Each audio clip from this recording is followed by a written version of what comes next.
पिछले 5 महीनों के अंदर पाकिस्तान और बांग्लादेश के ताल्लुकात में बड़ी ज़बरदस्त तब्दीली नज़र आई है और दोनों मुल्कों के जो ताल्लुकात हैं बहुत ज़्यादा स्ट्रांग हुए हैं।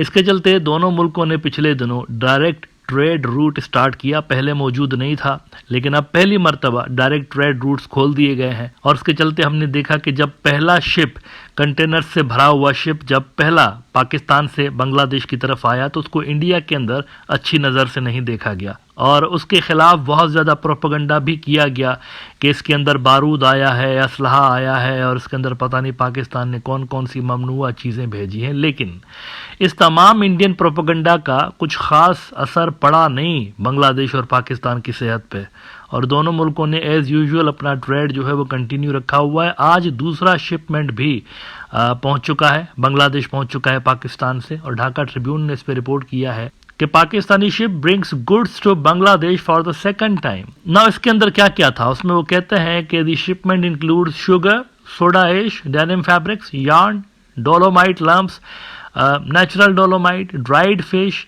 UPS, potatoes, radiator cores and other goods. वैसे मैं सोच रहा था कि इस शिपमेंट को इंडियन मीडिया कैसे रिपोर्ट करेगा। पहली शिपमेंट को हमने देखा कि उन्होंने हथियारों से भरी हुई शिपमेंट के तौर पर रिपोर्ट किया, दूसरी को कैसे रिपोर्ट करेंगे। मैं बताता हूं कैसे रिपोर्ट करेंगे। वो कहेंगे कि इस दूसरी शिपमेंट में मित्रों शुगर का बारूद था, सोडा एश के ग्रेनेड थे, डेनिम फैब्रिक्स के टैंक्स थे, यार्न के हेलीकॉप्टर थे अटैक वाले, डोलोमाइट लंप्स के ड्रोन्स थे, नेचुरल डोलोमाइट के मिसाइल थे, ड्राइड फिश के फाइटर जेट्स थे और पोटैटोज की AK-47 थी। इस तरह की खबरें आपको आने वाले दिनों में नजर आएंगी। इंडियन मीडिया इन तमाम चीज़ों को हथियारों के तौर पर रिपोर्ट कर सकता है। पहली में भी ऐसी ही कुछ चीज़ें आई थी, शुगर, पोटैटो और इस तरह की चीज़ें, लेकिन इन्होंने हथियार बोल के तो उसको रिपोर्ट किया है। तो दूसरी में भी आप यही एक्सपेक्ट कर सकते हैं कि ये पोटैटोज के ग्रेनेड बनाएंगे और शुगर का बारूद बना के तो उसको लिखेंगे। अच्छा, एनीवे एक और बड़ी डेवलपमेंट ये हुई है दोनों मुल्कों के ताल्लुकात में कि इजिप्ट के अंदर मोहम्मद यूनिस की मुलाकात शहबाज शरीफ से हुई है, पाकिस्तान का जो प्राइम मिनिस्टर है उसके साथ, और उसमें यह तय किया गया है कि दोनों मुल्क जो है 1971 वाले इश्यूज को once and for all resolve कर देंगे। अब ये बड़ी डेवलपमेंट है। इसकी वजह यह है कि इंडिया की जो सारी की सारी पॉलिसी रिवॉल्व करती है ना बांग्लादेश के गिर्द, वो इसी मुद्दे पे करती है। 1971 वो और उनके जो बांग्लादेश के अंदर हमनवा हैं अवामी लीग टाइप, वो इन्हीं मुद्दों को रेज करके राजनीति खेलते रहते हैं। यानी उनका इलेक्टोरल बेनिफिट होता है और इंडिया का जो है वो स्ट्रेटेजिक बेनिफिट होता है। उनको बांग्लादेश के अंदर अपना इन्फ्लुएंस बरकरार रखने में हेल्प मिलती है, एक नैरेटिव उनको मिलता है कि देखो हम हीरो हैं और पाकिस्तानी जो है वो आपकी कहानी के अंदर बहुत बुरे विलन है। तो इस पे जब ये तय हुआ है ना कि 1971 वाले मुद्दे को once and for all resolve कर लिया जाएगा, तो ये कोई अच्छी न्यूज़ नहीं है न्यू दिल्ली के पॉलिसी मेकर्स के लिए। द हिंदू ने रिपोर्ट किया है कि Yunus Sharif meet in Cairo discuss settling 1971 issues once and for all. Bangladesh Chief Advisor Mohammad Yunus and Pakistan Prime Minister Shehbaz Sharif also discussed the revival of the SAARC and called for a strategic relationship between Dhaka and Islamabad. इसमें वो मोहम्मद यूनिस को coat करते हुए कहते हैं कि Mohammad Younis said it would be nice to resolve things once and for all for the future generations. India, Bangladesh and Pakistan on April 9, 1974 signed the tripartite agreement in New Delhi after the 1971 Liberation War. अब ये जो agreement है ये काफ़ी important है। पाकिस्तान का ये मानना रहा है कि इसी की बुनियाद पे आगे बढ़ा जाए, क्योंकि ये चीज़ डिसाइड हो चुकी है पहले। और इसके अलावा भी बाकी जो इम्पोर्टेंट मुद्दे हैं उस पर पाकिस्तान का कहना है कि हम बांग्लादेश के साथ मिलकर बात करेंगे ना।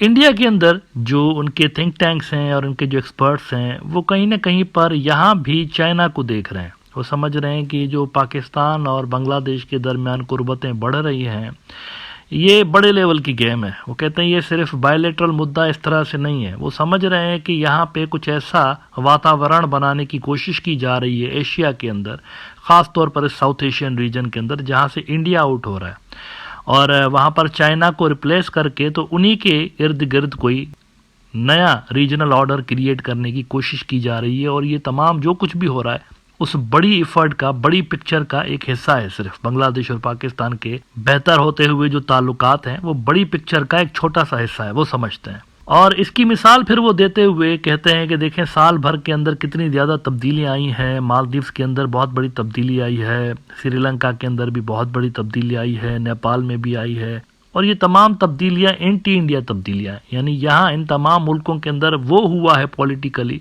जो कि इंडिया नहीं चाहता था, यानी इंडिया की मंशा, इंडिया की मर्जी के उलट सारी चीज़ें हुई हैं इन तमाम मुल्कों में। तो वो समझते हैं ये एक ही तरफ इशारा कर रही हैं चीज़ें कि रीजन जो है ना स्ट्रेटेजिकली एक डायरेक्शन ले रहा है, एक शिफ्ट ले रहा है, और इंडिया उस शिफ्ट के अगेंस्ट खड़ा हुआ है, दूसरी साइड पे खड़ा हुआ है। द वीक के अंदर एक बड़ा इंटरेस्टिंग ओपिनियन लगा है, इंडियन न्यूज़ आउटलेट है कि strategic realignment, new Delhi alert as Pakistan China swiftly capture diplomatic spaces in Bangladesh. New Delhi जो है वो परेशान है और वो देख रहे हैं कि ये क्या हो रहा है। बांग्लादेश के अंदर एक स्ट्रेटेजिक स्पेस क्रिएट हुई शेख हसीना के जाने के बाद, और उस स्ट्रेटेजिक स्पेस को पाकिस्तानी और चाइनीज जो है वो फिल कर रहे हैं। कहते हैं the recent meetings between Pakistan's Prime Minister Shehbaz Sharif and Bangladesh Interim Chief Advisor Mohammad Yunus was the result of brisk strategic and policy planning that went behind closed doors in Islamabad। बहुत बड़ी चीज़ है, कुछ पसे पर्दा हो रहा है, background में वो समझते हैं हो रहा है, और उसके असरात फिर हमें ग्राउंड पे वो कहते हैं कि होते हुए नजर आ रहे हैं। वो कहते हैं swift attempts by both Beijing and Islamabad to engage Bangladesh interim chief adviser Mohammad Yunus haven't gone unnoticed by New Delhi. While India may have been cautious in its interactions with Bangladesh's interim chief advisor Mohammad Yunus as well as the BNP since the ousting of Sheikh Hasina from power on August 5, it isn't oblivious to the fast-paced strategic realignment in the region. The security and strategic concerns are multifold. अब यहाँ पर एक और चीज़ interesting उन्होंने note की है कि पाकिस्तानी जो हैं वो ऑब्वियसली प्रेफर करते हैं अवामी लीग के अलावा जो दूसरी सरकार वहाँ पर हो, क्योंकि वो समझते हैं अवामी लीग तो बिल्कुल ही इंडिया के साथ खड़ी हुई होती है ना। वो कहते हैं जमात इस्लामी हो, बीएनपी हो, कोई सी भी पार्टी और हो, तो वो उसके साथ ज़्यादा कंफर्टेबल होता है। लेकिन ऑन टॉप ऑफ दैट होता ये है कि इनके जो स्ट्रेटेजिक पार्टनर्स हैं चाइनीज़, जिनके साथ ये मिलके कई जगहों पर खेल रहे होते हैं, तो इंडियंस कहते हैं चाइनीज़ की स्ट्रेटजी डिफरेंट है, और ये फिर इंडिया के लिए ज़्यादा मसाइल क्रिएट करती है कि एक जो इनका विरोधी है यानी पाकिस्तान, वो उस साइड को प्रेफर कर रहा है बीएनपी जमात इस्लामी, जिसका आने वाले सेटअप में हिस्सा हो सकता है, मोस्ट प्रोबेबली उन्हीं की सरकार आ सकती है। और दूसरा जो इनका विरोधी है चाइना, जो कि स्ट्रेटेजिक पार्टनर है पाकिस्तान के, उसकी स्ट्रेटजी डिफरेंट है इस्लामाबाद से। चाइनीज़ कहते हैं जो भी आए उनके साथ काम करेंगे, ये भी आते हैं अगर बीएनपी जमात वाले तो उसके साथ भी काम कर लेंगे। आप देखें जैसे ही शेख हसीना गई है तो चाइना की जो डिप्लोमेट्स हैं उनकी ताबड़तोड़ मुलाकातें हुई हैं वहाँ पर, बीएनपी वालों के साथ भी वो मिलते रहे और जमात इस्लामी वालों के साथ भी मिलते रहे। लेकिन एट द सेम टाइम आप देखें कि शेख हसीना के दौर में उनके साथ भी मिलते रहे चाइनीज़ डिप्लोमेट्स, उनको उनके साथ भी वर्किंग रिलेशंस रखने में प्रॉब्लम नहीं था। तो यहाँ पर इंडिया के लिए ज़्यादा बड़ा मसला है कि दोनों जो उसके विरोधी हैं उनकी जो पॉलिसीज़ हैं वो एग्जैक्टली एक जैसी नहीं है, लेकिन जब मिला के देखते हैं ना आप दोनों की पॉलिसीज़ को, चाइनीज़ और पाकिस्तान की पॉलिसीज़ को मिला के देखते हैं, तो बहुत बड़ा चैलेंज फिर वहाँ क्रिएट होता है इंडिया के लिए। बहरहाल मेरा पर्सनल ओपिनियन यह है कि जो भी चैलेंजेस इंडिया के लिए क्रिएट हो गए हैं, इसमें इंडिया को और किसी को ब्लेम नहीं करना चाहिए, अपने आप को ही ब्लेम करना चाहिए, क्योंकि काफ़ी डेकेड्स से लेकर उनकी यही पॉलिसीज़ थी, अवामी लीग को ही सपोर्ट करना है, और अब वो जो नैरो माइंडेड उनकी पॉलिसीज़ थी वो उनको इस वक्त ढाका के अंदर हॉन्ट कर रही हैं।